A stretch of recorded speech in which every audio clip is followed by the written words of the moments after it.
তা চারদিকে তো টিউবলাইট দেওয়া আছে একদম স্পষ্ট। ওর পরবর্তীতে তখন আমরা এখানে এরকম মজা করতেছিলাম, হাসি ঠাসা করতেছিলাম। এরপরে একজন উপলব্ধি করে যে গাছের উপরে পা ঝুলিয়ে কেউ একজন বসে আছে। এটা দেখে আমরা প্রচণ্ড ভয় পেয়ে যাই এবং লাইট, যে সিকিউরিটি গার্ডদের কাছে লাইট ছিল, লাইট মারে, সে লাইটের আলো চলতেছিল না। মানে দ্রুত রুমে চলে আসি, আব্বুকে ডাকি, ভাইয়াকে ডাকি যে এই অবস্থা। উনরা যে আর তেমন কিছু পায় না।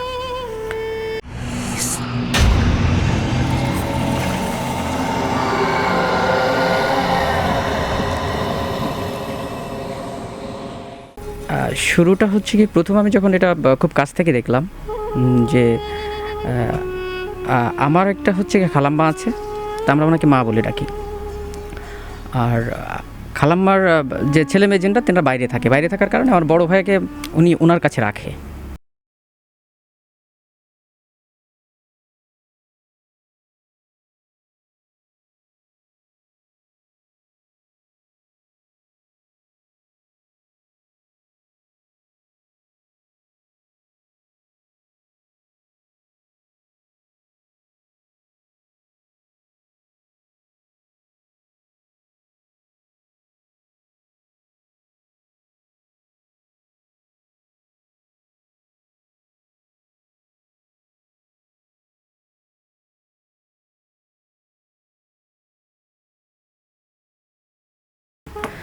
তা উনি হচ্ছে কি মাঝরাতে আমাকে ডেকে তোলে, সে স্বামী ওঠ। তখন বলে যে তুই কি কিছু শুনতে পাচ্ছিস? তারপর না, আমি তেমন কিছু শুনতে পাচ্ছি না। তখন উনি বলে যে ওই দেখ আসছে। তখন এই অবস্থায় উনি আমাকে পিছন দিক থেকে, ওনাকে আমি জড়িয়ে ধরে আমি আমার ওই খালাম্মাকে মা বলে ডাকতে থাকি যে মা। তো তখন উনি যে ওনাকে আটকায়, কিন্তু প্রায়শই উনি হচ্ছে এরকম চলে যেত বের হয়ে। এরকম খালাম্মা হতো কী করতো, যে উনি যে রুমের সিটকানি লাগায় রাখতো যাতে বের হতে না পারে। তা এর কিছুদিন পরে এটা ওনার বাড়তেই থাকে। বাড়তে হলে এমন হতো যে উনি রাতে সাডেনলি হারা গেছে, এবং এটাকে পাওয়া যেত কিন্তু ওনার বাসা থেকে প্রায় 600-700 মিটার দূরে নদী আছে। নদীর মধ্যে দেখা গেলো যে উনি শুধু মাথা ভাসিয়ে দিয়ে আছে। লোকজন ওনাকে খুঁজতে যেয়ে ওখানে পাচ্ছে। তা এর পরবর্তীতে আমাদের বাসা থেকে এটাকে আসলে পজিটিভলি নিবে না নেগেটিভলি নিবে কিছু বুঝতে পারে না। তা অনেক সাইকিয়াট্রিস্টের কাছে যাই, নিউরোলজিস্টের কাছে যাই যে এটা কেন হচ্ছে। তখন এটাকে সিটি স্ক্যান করা হয়, এমআরআই করা হয়, এবং এর সাথে আগে বলে নি ওনার প্রচণ্ড হেডেস হয়। যখন এরকম হয় প্রচণ্ড মাথা ব্যথা হয়, সেন্সলেস হয়ে যায়, এরকম একটা অবস্থা। সিটি স্ক্যান এমআরআই করার কোনো কিছুই আসে না, স্বাভাবিক নর্মাল। তা যেটা আসলে আমার কাছে সম্পূর্ণ ব্যতিক্রম মনে হয়েছে, ভাইয়া যখন এসএসসি পরীক্ষা দেয় ঠিক ওনার মধ্যে এই সমস্যাগুলো আসে। আমি যখন এইচএসসি পরীক্ষাটা দিই তখন আমাদের বয়সটা সেম থাকে অনেকটা। ভাইয়ের একটা সিজন লস ছিল, এই কারণে বয়সের দিক থেকে আমাদের সমান। আমি যখন এইচএসসি পরীক্ষা দিই, তা এইচএসসি পরীক্ষা যখন দিই আমি আমাদের নড়াইল শহরেই ছিলাম, ওইখানে বাসায় থাকতাম। বাসায় থাকার পরে আমি আমার ফার্স্ট ইয়ার শেষ করার পরে সেকেন্ড ইয়ারে তখন হচ্ছে গিয়ে রুপটপে এরকম মনে হতো যে কেউ একজন নুপুর পায়ে এরকম হাঁটতেছে। তা প্রথম কয়েকদিন আমার কাছে এটাকে মনে হয়েছে যে বিনর্মাল, যেটা কি। তার কাছে একদিন আমার ফিজিক্স এক্সাম ছিল সেদিন। তা আমার কাছে আমি আমার রুমে বেডের নিচে বসে পড়তেছিলাম। মানে চেয়ারটা ছিল আমার সামনে, দিস পজিশনে লাইক দ্যাট। এখানে হচ্ছে আমার বেড, আমার সামনে টেবিল। তা এক পর্যায়ে আমি বেডের পাশে এরকম হাত রেখে নিচে ফ্লোর রেখে আমি পড়তেছিলাম। এবং আমি বলে রাখি সেটাও, তখন হচ্ছে কি এরকম হালকা আমি হেডেক শুরু হয়, যে মাথা ব্যথা শুরু হয়, যে কয়েকদিন ধরে এরকম সাফার করতেছি আমি। সেম সিমটম, বাইরে যেরকম ছিল সেম সিমটম, কিন্তু বাসায় বলার মতো না যেটা হচ্ছে। তা তখন হচ্ছে কি আমার কাছে মনে হচ্ছে আমি ঘুমিয়ে গেছি এরকম।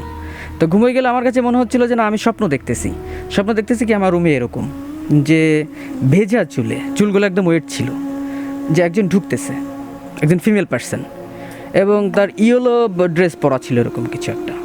তা আমার ঢোকার কারণে আমার জুতাগুলো, আমার স্যান্ডেলগুলো, স্লিপারগুলো সব এক জায়গায় এলোমেলো রাখা ছিল।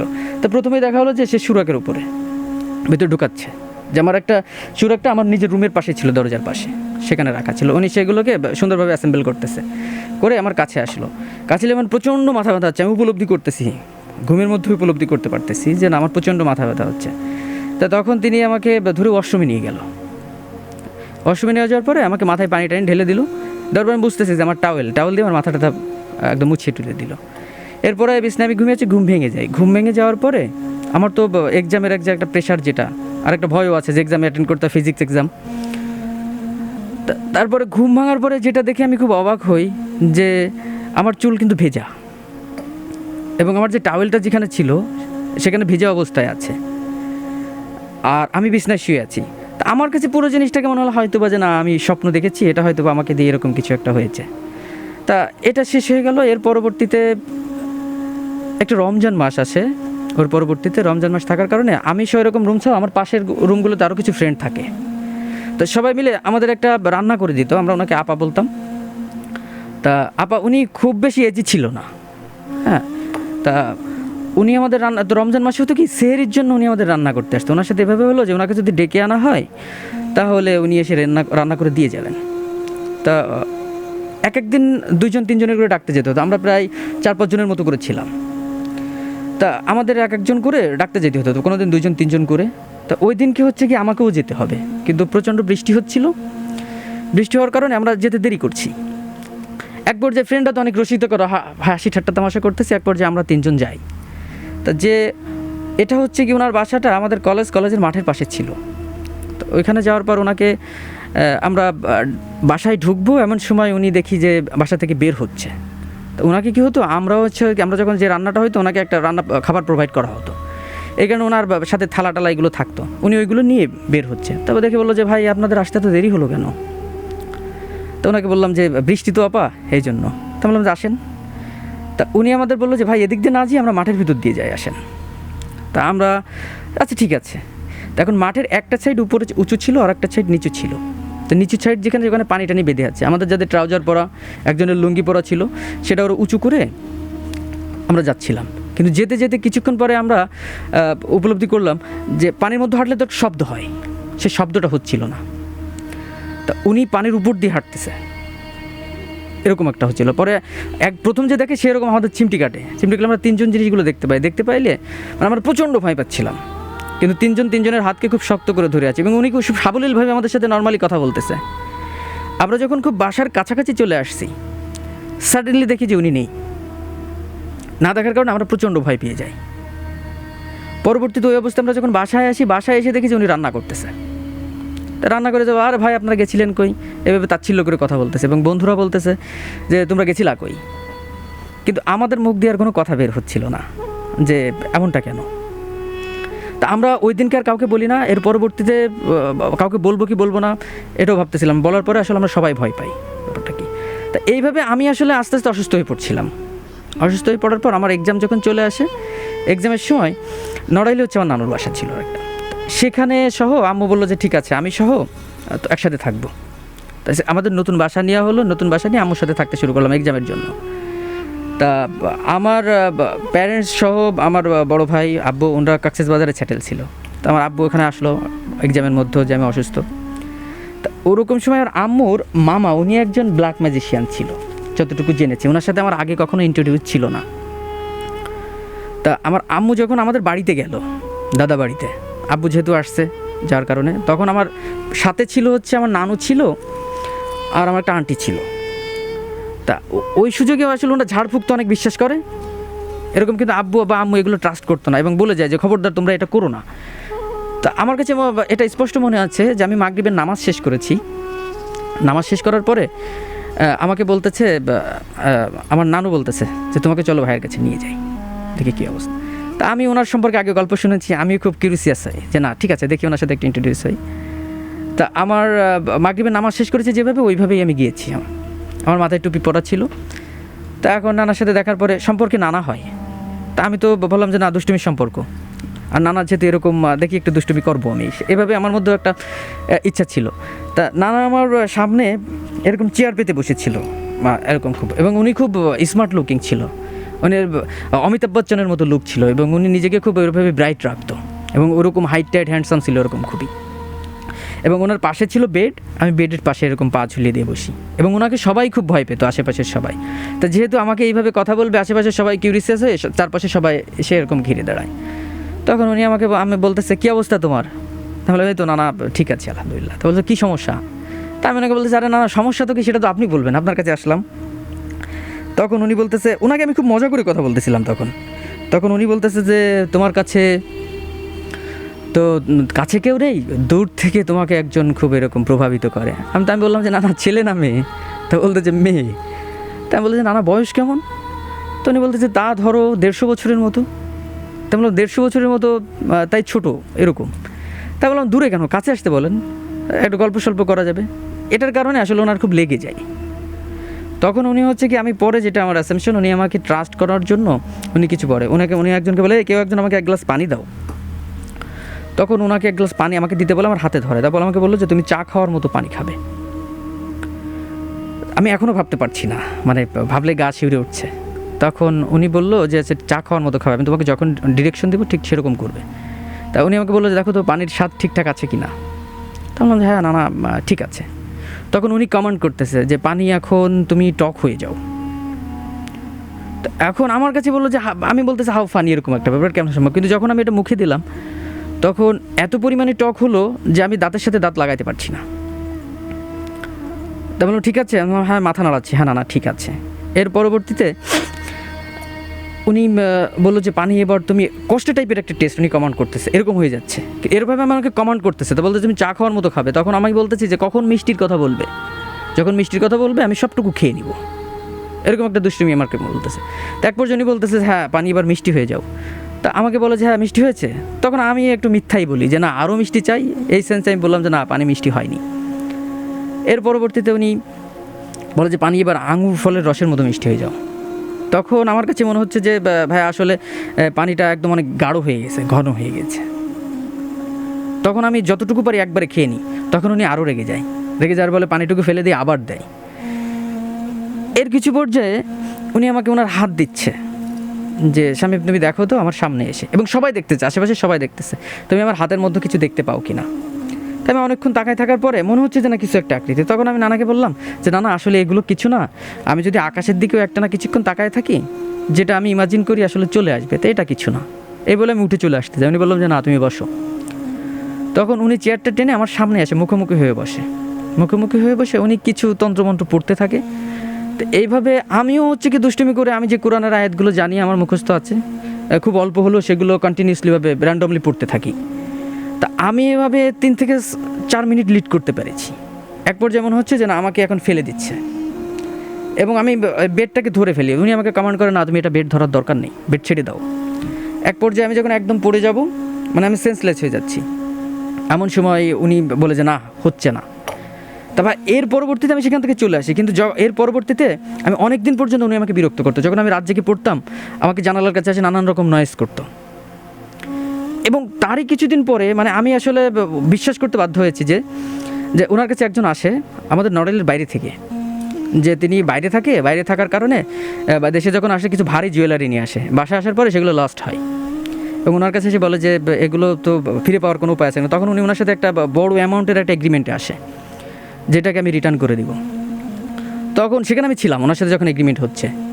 তো থাকার পরে উনি এরকম কন্ডিশন দেয় যে জোড়া কবর, সেখানে যে তোমার এই তাবিজটা বাসার আশেপাশে ওখানে পুঁতে রাখবে, এবং কালকে সকালবেলা ফজরের আগ পর্যন্ত আগে তোমরা অন্য কেউ যাওয়ার আগে সেখানে একটু ঘোরাঘুরি করবা। এবং মানে এটা আসলে কেমনে সম্ভব জানি না, পরের দিন এসে ওনারা ফিডব্যাক দিচ্ছে না ঠিক আছে জোড়া কবরের ওখানে সেই জুয়েলারিটা পাওয়া গেছে। তা আমি এক্সামটা শেষ করলাম, এই অসুস্থতা আছেই। তো তখন আমাকে বাসা থেকে বললো যে না ঠিক আছে একটু ঘোরাফেরা একটু রেস্ট করলে হয়তো বা ঠিক হয়ে যাবে, ডাক্তারের পরামর্শে। আমাকে আব্বু ভাইয়া ওনাদের সাথে কক্সেস বাজারে নিয়ে গেল, ওনাদের সাথে থাকতে শুরু করলাম। তো থাকতে ওনারা যে জুনটা ছিল একটা কর্পোরেট জোন, বেশ সবাই ওনাদের সাথে পরিচিত। তো ওনাদের পরিচয়ের কারণে আমাকে জাস্টলি সবাই কম বেশি চিনতে শুরু করলো। তা ওইখানে ভাই এরকমটা যে প্রথম যেদিন হলো যে ওইখানে সিকিউরিটি গার্ড ছিল, প্রায় 4-5 জন সিকিউরিটি গার্ড দিনে থাকে, রাতে ওরকম 4-5 জন সিকিউরিটি, পুরো এরিয়াটা বা আমরা যে রেসিডেন্স এরিয়াতে ছিলাম ওই রেসিডেন্স এরিয়াটাতেও। তা দিনে সিকিউরিটি গার্ডদের অনেক কাজ থাকে, কিন্তু রাতের বেলাতে ওরকম বিশেষ কিছু থাকে না। তখন ওরা কী করে যে এক জায়গায় বসে গল্প টল্প গান টান করে। তা আমি ওদের সাথে অনেক সময় অ্যাটেন্ড করতাম, বেশ গল্প আড্ডা হতো। তা এর আগেও আমি শুনেছি যে অনেকের কাছে এরকম, কিন্তু সেগুলোতে অতটা কেয়ারিং আসেনি। তো তখন দেখা যাচ্ছে যে এরকম যে ওখানে ওর মধ্যে 2টা পুরাতন ঝাউ গাছ ছিল, অনেক পুরাতন, এবং ওখানে বেশি শাখা প্রশাখা ছিল এই পুরাতন হওয়ার কারণে। তা চারদিকে তো টিউবলাইট দেওয়া আছে একদম স্পষ্ট। ওর পরবর্তীতে তখন আমরা এখানে এরকম মজা করতেছিলাম, হাসি ঠাসা করতেছিলাম। এরপরে একজন উপলব্ধি করে যে গাছের উপরে পা ঝুলিয়ে কেউ একজন বসে আছে। এটা দেখে আমরা প্রচণ্ড ভয় পেয়ে যাই, এবং লাইট, যে সিকিউরিটি গার্ডদের কাছে লাইট ছিল, লাইট মারে, সে লাইটের আলো চলতেছিল না। মানে দ্রুত রুমে চলে আসি, আব্বুকে ডাকি, ভাইয়াকে ডাকি, যে এই অবস্থা। ওনারা যে আর তেমন কিছু পায় না। তা এখন ওনারা যে কর্পোরেট জুনি ছিল, ওনাদের একটা প্রোটেকশন হচ্ছে কি এয়ারে করতে হতো। এয়ারে করতে হওয়ার কারণে তখন ওই ভাইয়াকে অফিসে দেখা গেলো রাতের বেলায় খুব আর্লি মর্নিং ফার্স্ট ফ্লাইট ধরতে হলে খুব আর্লি মর্নিং ওনাকে পুরো জিনিসগুলো প্রসিডিউর করতে হতো। তো উনি অফিসের পাশেই ওনাদের ওইখানে উনি আলাদা একটা ছোটো রুম ইন্টেরিয়র করে থাকার ব্যবস্থা করে, একাই থাকতো ওই রুমটাতে। এর কিছুদিন পরেই তা ওই রুমটাতে উনি আছে, তখন হচ্ছে গিয়ে উইন্টার সিজন ছিল, উনি হচ্ছে কি ব্ল্যাঙ্কেট গায়ে দিয়ে ঘুমোচ্ছে। তা ঘুমানোর পরে উনি হঠাৎ করে দেখে যে দরজার ওখান থেকে কিছু আসতেছে, মানে অস্বাভাবিক রকম কিছু একটা, মানে ওনার উপরে তখন হচ্ছে কি এরকম আসবে। তখন উনি নিজেকে ডিফেন্স করার জন্য ওই ব্ল্যাঙ্কেট দিয়ে ওর উপর চেপে পড়ে। হ্যাঁ, চেপে পড়ার কারণেই তখন আর কিছু নাই, উনি ফ্লোরেই পড়ে যায়। এক পর্যায়ে উনি যখন দরজা খুলে বের হয় এরকম অবস্থায়, এবং সিকিউরিটি গার্ডদের চিৎকার করে ডাকতে থাকে, তখন দেখে কিছু একটা আর একটা যে পুরাতন ওর দূর থেকে, ওর থেকে প্রায় 100 মিটারের মতো একটা ঝাউ গাছ ছিল, ঝাউ গাছের দিকে চলে যাচ্ছে, এরকম একটা অবস্থা। তারপরে কিছুদিন এইভাবে চলার পরে তা আমি ওইখানে ছিল খোলা বীজ, এটা হচ্ছে হিমছড়ির পরেই ছিল। তা ওইখানে খোলা বীজ, ওই বিচে তো সাধারণত নর্মালি কেউ থাকে না। তা আমার খুব শখ যে না, আমার তো ফার্স্ট টাইম যে না আমি সাগরে নামবো, অন্যান্য যেরকম গোসল একটা ফ্যান্টাসিও থাকে, কিন্তু আমার ওই রেস্ট্রিকশনের কারণে আমি নামতে পারি না। অনেক সময় ভাইয়ের সাথে যাই, তখনও যাই পা পর্যন্ত নামি কি কোমর পর্যন্ত নামি, তারপরে চলে আসতে হয়। কিন্তু আমার ইচ্ছা যে না আমি সুইম করবো। তো ওইখানকার স্থানীয় এতদিন থাকার পরে কিছু লোকের সাথে আমার খুব পরিচিত হয়ে যায়, ইন্ট্রোডিউস হয়ে যায়। তা ওদের সাথে একদিন আমি বাসায় না বলেই ঠিক আছে আমি শর্টস পরে চলে যাই না, যে সাঁতার কাটবো। তো ওরা আমাকে কিছু ডিরেকশন দিল যে না এইভাবে। তা এইভাবে কিছুক্ষণ থাকার পরে বেশ এনজয় করছিলাম, যে ওয়েভের তালে তালে ভেসে যাওয়া আবার ডুবে যাওয়া এরকম। তো কিছুক্ষণ চলার পরে তা ওদের সাথে প্রায় 4-5 জন ছিল আর আমি। তা একটা ঢেউ, মানে আমি অনেকটু ভিতরে চলে গেছি, অনেকটা ভিতরে। তা আমার আসলে তো আমি তো ওদের মতো অতটা প্রফেশনাল না, আর একটা ঢেউ কম বেশি হয়ে যায়, ওরা আমার থেকে একটা ঢেউ ওই পাশে আর একটা ঢেউ আমি এই পাশে হওয়ার কারণে আমি খুব নার্ভাস হয়ে পড়ি।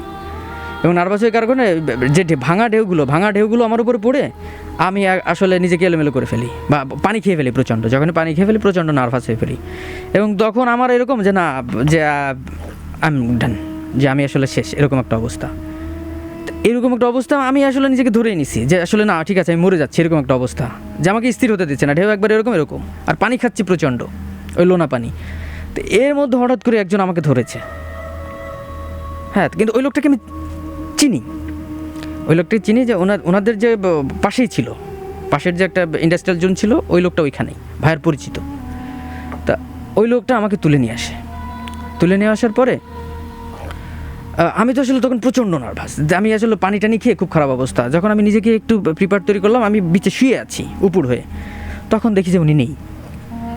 তখন আমার কাছে অবাক হওয়ার বিপরীতে না, আমি তো আসলে যে অবস্থা ওই অবস্থায় আমি কোনো রকম কিছুক্ষণ থাকার পরে আরও প্লাস 20 মিনিট ওখানে শুয়ে থাকার পর কোনো রকম আমি ফিরে আসার বাসায় বললাম এই অবস্থা, খুব বকা করার পর আমাকে টেক কেয়ার করলো। তা ওষুধ খাওয়ার পরে ঠিক আছে। পরে আমি ভাইকে বললাম যে ভাই এই অবস্থা, কার কথা ওই লোক? উনি বলতেছে ওই লোক তো আরও প্রায় 1 সপ্তাহ আগে বাসায় চলে গেছে, ওনার বাসা ছিল বরিশালে। তা আসলে আমি খুবই অবাক হই। এরপরে হচ্ছে গিয়ে যে ভাইয়াকে নিয়ে একদিন ওইরকম আমরা বিচে যাই রাত্রেবেলা, আরও 2 জন সাথে আছে। তা ওই ঝর্নার থেকে যে পানিটা আসে, ওটা তো খালের মতো করে আসে, মিষ্টি পানিটা, সাগর থেকে চিংড়ি মাছগুলো ওই পানিতে উঠতেছে। তো এটা দেখে আসলে সামলাতে না পেরে ভাই বলতে ঠিক আছে মাছগুলো ধরি। তো এখন ঠিক আছে, মাছগুলো আমরা 3 জন, সিকিউরিটি গার্ড ছিল 2 জন, আমি আর ভাইয়া, তা এরকম ধরা হচ্ছে। আর আরেকজন হচ্ছে একটা ব্যাগ ধরে রেখেছে, মাছগুলো ধরে ব্যাগে রাখা হচ্ছে, আর সামনের দিকে আগানো হচ্ছে, ঝাউ গাছের মধ্য দিয়ে ওই মিষ্টি পানিটা আসতেছে। তা অনেকটা ধরার পরে তখন ব্যাগের দিকে তাকা যখন ফিরবো, তখন দেখি যে একটা মাছও নেই। তখন ভাই বলছে না, আচ্ছা সামথিং রং, আসলে আমাদের এখানে থাকা ঠিক হবে না, আমাদের ফিরে যাওয়া উচিত। তা এর কিছুদিন পরে যে আমরা হচ্ছে সেন্ট মার্টিনে যাই, সেন্ট মার্টিনে আমাদের ওই ফ্যামিলি ট্যুরে যাওয়া হয়। তো এটা খুব বেশি দিন আগের কথা না, এটা রিসেন্টলি লাস্ট ইয়ারের ডিসেম্বরের দিকে। তা তখন হচ্ছে গিয়ে এটা হচ্ছে কি একদম হুমায়ুন আহমেদের বাসা যেদিকে ওই দিকটাতে রিসোর্টটা আমাদের। তা পুরো পূর্ণিমা থাকার কারণে তা আমার ফ্যামিলির সবাই হচ্ছে কি রিসোর্টে। তখন আমি বললাম যে ঠিক আছে আমি একটু বিচে হাঁটাহাঁটি করে আসি। হাঁটাহাঁটি করার কারণে আমি পাথরের উপরে বসেছি, বিচ থেকে একটু ভাটা ছিল তখন, ওখানে বসেছি, আমার স্যান্ডেলটা খুলে উপরে বসেছি। কিন্তু ওই দিকটাতে কেয়াবনও আছে, যারা গিয়েছে কিংবা তারা দেখছে, হয়তো বা আপনিও দেখছেন যে ওই কেয়াবনটা আছে। তখন হচ্ছে গিয়ে কিছুক্ষণ পরে আমাকে মনে হচ্ছে যে না, বাতাসে আমাকে নাম ধরে কেউ ডাকতেছে। তা আমি আসলে প্রথমে এটা গুরুত্ব দিই না কে ডাকতেছে। পরবর্তীতে পিছনে তাকায় দেখি যেরকম ওই কেয়াবনটার দিকে, যে ইউজুয়ালি আমরা যতক্ষণ দেখি যে মেয়েদের হাইটটা যেরকম, এর থেকে না আরও বেশি, এবং শাড়ি পরলে মেয়েরা যেমনটা একটু মোটাসোটা দেখা যায় এমনটা না, থিন লাগতেছে, এভাবে আমাকে ডাকতেছে এরকম। আর পূর্ণিমাতে আমি স্পষ্ট দেখতে পাচ্ছি যে না ঠিক আছে, কোনো একটা মেয়ে ডাকতেছে। এবং তখন আমার আসলে খুব ভালো লাগে না, আমি আসলে ভয় পেতে থাকি যে এরকম এখানে তো এরকম একটা মেয়ে আমাকে ডাকার কথা না, কেয়াবনের এদিকে। তখন আমি ঠিক আছে, আচ্ছা ঠিক আছে, আমি ফিরে যাই, এরকমভাবে আমি ফিরে যেতে থাকি। তা আমি কিছু দূর স্যান্ডেল পরে ফিরে যেয়ে দেখি ও আমার থেকে, মানে আমি যতটুকু গেছি তার থেকে হয়তো বা 5 টাইমস ও আমার থেকে দূরে ছিল। তা আমি যখন পিছনে ফিরে তাকাই দেখি যে আমি ঠিক যেভাবে বসেছিলাম ওই পার্সনটা ঠিক ওইখানে সেইভাবে বসে আছে। তখন আমি ফিরে এসে মানে প্রচণ্ড ভয় পাচ্ছিলাম, ভয় পেয়ে বাসায় এসে বলতে থাকি যে আসলে এই অবস্থা। পরে বাসায় আমাকে কিছু না বলে আমাকে আরও বকাঝকা শুরু করে দেয়। আর একটা ইভেন্ট হচ্ছে কি, এটা আমার সাথে হয়েছিল, যে এটা হচ্ছে আমি যখন ওই কলেজেই পড়ি ভাই, তখন হচ্ছে গিয়ে কলেজের মসজিদে নামাজ পড়তে যেতাম। তো একদিন মাগরিবের নামাজ পড়ার জন্য মসজিদে গেছি, এবং মসজিদে যে মুয়াজ্জিন ছিল ওনার সাথে একটা গুড আন্ডারস্ট্যান্ডিং ছিল। তা গুড আন্ডারস্ট্যান্ডিং থাকার কারণে আমরা বেশ দুষ্টুমি করি, আমরা সেম এজের ছিলাম অনেকটা। সেম এজ থাকার কারণে বিভিন্ন সময় বিভিন্ন রকম মজা টজা করতাম। তা আর উনি যেহেতু মসজিদে মুয়াজ্জিন ছিল, উনিও স্টুডেন্ট ছিল। তা ওই মসজিদে নামাজ শেষ করে হয়তো বা মসজিদের জানালাগুলো, ফ্যানগুলো, এসিগুলো বন্ধ করার রেসপন্সিবিলিটি ওনারই ছিল।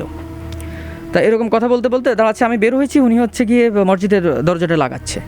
তা অনেক সময় দেখতাম মাগরিবের নামাজের সময় অনেকে ঝাড়ফুঁক করতে আসতো, যে বিভিন্ন রকম সময় মহিলারা, মেয়েরা আসতো ঝাড়ফুঁক করতে। তো তখন দেখি আমার মসজিদটা বাউন্ডারি করা ছিল, মসজিদের মেন গেট থেকে হয়তো বা 150 ফিট মতো মেন গেটটা ছিল, 150 ফিট 200 ফিটের মতো। তা ওইখানে দুইটা মেয়ে, একটা বড় মেয়ে, একটা ছোট মেয়ে দাঁড়িয়ে আছে। তা আমাকে ওই ভাই বলতেছিল যে ভাই আপনি একটু ছেড়ে দেন, আমি এটা করি। আর বললাম আরে ভাই না, আপনি দেন। তারপর আরে ভাই দেন না আপনি। তখন হচ্ছে কি আমার তো টুপি পরা, গায়ে পাঞ্জাবি পরা, তখন আমি হচ্ছে কি আমি যেটা জানি যে আয়াত, যে সূরা যেগুলো জানি সেগুলো জেনে আমি আসলে মেয়েকে ফুঁক দিচ্ছি, দুটা মেয়েকে। যখন আমি ফুঁক দিচ্ছি তখন হচ্ছে কি যে দোয়াটা পড়ে যখন আমি ফুঁক দিচ্ছি, তখন মনে হচ্ছে যে জ্বলন্ত কয়লায় ফু দিলে যেভাবে আগুনটা দেখা যায় ওদের মুখে, চোখে এবং বডিতে যেখানে যেখানে লাগতেছে ঠিক সেইভাবে দেখা যাচ্ছে। এইভাবে দেখার পর আমি প্রচণ্ড ভয় পেয়ে যাই। ওই অবস্থায় আমি পিছনের দিকে দৌড় দিয়ে মুয়াজ্জিন ভাইকে আমি জড়ায় ধরি, এবং উনি দরজা শেষ করে তালা দিয়ে চাবি হাতে নিয়ে যখন আমার দিকে তাকাচ্ছে, সেম উনিও দেখেছে। তো দেখার পরে আমি আর পিছনে থাকানোর সাহসটা পাইনি, এবং উনি দেখলো যে অবস্থায় ওরা ধোয়া হয়ে গেল, অদৃশ্য হয়ে গেল। এটা তারপরে হচ্ছে প্রচণ্ড ভয় পাই, এবং মসজিদের ইমাম সাহেব যিনি ছিল উনি একজন মুফতি ছিলেন। পরবর্তীতে ইশার আগে ওনাকে বললাম, তা ওনাকে বললো যে না ঠিক আছে, উনি একজন হুজুরের কথা বললো যে তুমি ওনার সাথে একটু কথা বলে একটু করে নিও। তো সেটা গেল। পরে আমি বাসায় আব্বুকে বললাম, বাবা আম্মুকে বললাম, তা বললাম যে না ঠিক আছে এরকম কিছু, মানে আমাকে ওনারা আসলে একটু সাহস দিল। তা আমি হয়তো বা সিকুয়েন্সলিভাবে বলতে পারছি না। আর একটা হচ্ছে কি ইভেন্ট যেটা ছিল, এটাও একদমই রিসেন্টলি, আমাদের সেকেন্ড হোম হচ্ছে কি পাশের মাগুরাতে আমাদের একটা সেকেন্ড হোম। তা ওইখানে মেনটেনেন্সের জন্য মাঝে মাঝে থাকা হয়, বা অন্যান্য কারণের জন্য ভাড়াটিয়ারা থাকে ওখানে থাকা হয়। তা ওইখানে হচ্ছে গত বছর শীতের সময় ওইখানে থাকা হয়েছে। তা থাকার পরে বিকালের পরে আম্মা ছিল, আম্মা হচ্ছে উনি নড়াইলে ব্যাক করবেন। তা শীতের সময় নর্মালি তো সন্ধ্যার আগের সময়টা খুবই কম থাকে। তো ওই অবস্থায় আমি আসলে ওনাকে নিয়ে নড়াইলে ব্যাক করি। তবে নড়াইলে ব্যাক করতে করতে আমার সন্ধ্যা লেগে যায়। আমি বাড়িতে এসে মাগরিবের নামাজ শেষ করে আমি রওনা করি। তা রওনা করে হচ্ছে ওই বাসাটার হচ্ছে গিয়ে গ্রাউন্ড ফ্লোরের যে পার্কিংটা ছিল, পার্কিংটা সেভ না থাকার কারণে আমি আমার বাসার ইউজুয়াল একটা বাইক নিয়ে যাই, যে আমার বাইকটা রেখে একটা ইউজুয়াল বাইক নিয়ে যাই, যাতে পার্কিংয়ে থাকলে যে অতটা প্রেশার বা নিতে না হয়। তা ওই এরিয়াটা যদি আমার ওখানকার যদি কেউ শুনে, তাহলে ওরা চিনতে পারবে যে নড়াইল থেকে মাগুরা যাওয়ার যে রাস্তাটা, ওই রাস্তাটায় অনেকটা নিরিবিলি একটা রাস্তা। তাই মাগরিবের নামাজ শেষ করে যখন রওনা করি, আমার বাসা থেকে মাগুরা রাস্তা সেরকম প্রায় 65-70 কিলোমিটারের মতো।